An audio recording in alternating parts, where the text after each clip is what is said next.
আবহাওয়ার সর্বশেষ খবর জানতে চলে যাচ্ছি সহকর্মী ফারিহা সাজদিনের কাছে। ফারিহা, আজকের আবহাওয়া নিয়ে আপনার কাছে কি তথ্য রয়েছে, জানাবেন বিস্তারিত। নায়াসিনামাইড ও স্যালিসাইলিক সমৃদ্ধ লিলি ফেস ওয়াশ, যা ফেসের ডেড স্কিন সেল দূর করে দেয় দ্বিগুণ ফাস্টার ব্রাইটেনিং। ধন্যবাদ রাজিউর। দর্শক, আজ 5ই ডিসেম্বর 2025 তারিখে দেশের সর্বশেষ আবহাওয়ার তথ্য থেকে আমরা দেখতে পাচ্ছি দক্ষিণ পশ্চিম বঙ্গোপসাগর ও তৎসংলগ্ন তামিলনাড়ু উপকূলীয় এলাকায় অবস্থানরত লঘুচাপটি আরও দুর্বল হয়ে একই এলাকায় অবস্থান করছে এবং সেই সাথে মৌসুমের স্বাভাবিক লঘুচাপটি দক্ষিণ বঙ্গোপসাগরে রয়েছে এবং এর একটি বর্ধিতাংশ উত্তর বঙ্গোপসাগর পর্যন্ত বিস্তৃত রয়েছে। আজ সারা দেশের আকাশ আংশিক মেঘলা থাকবে এবং তাপমাত্রা শুষ্ক থাকতে পারে। সেই সাথে দিন ও রাতের তাপমাত্রা প্রায় 1 থেকে 2 ডিগ্রি সেলসিয়াস পর্যন্ত কমে যেতে পারে।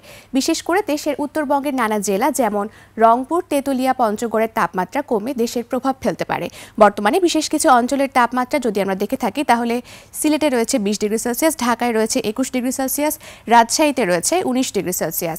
গতকাল সর্বনিম্ন তাপমাত্রা রেকর্ড করা হয়েছে তেঁতুলিয়াতে, যা 12 ডিগ্রি সেলসিয়াস এবং সর্বোচ্চ তাপমাত্রা চট্টগ্রামের টেকনাফে, যা 31.4 ডিগ্রি সেলসিয়াস। গত 24 ঘন্টায় রাজধানী ঢাকায় সর্বোচ্চ তাপমাত্রা ছিল 28.4 ডিগ্রি সেলসিয়াস এবং সর্বনিম্ন তাপমাত্রা 17.2 ডিগ্রি সেলসিয়াস।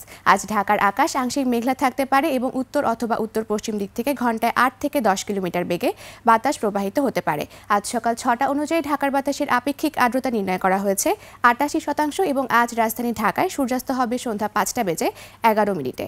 দর্শক, এ ছিল আমাদের আজকের আবহাওয়ার তথ্য। ফিরে যাচ্ছি রাজিউরের কাছে। রাজিউর।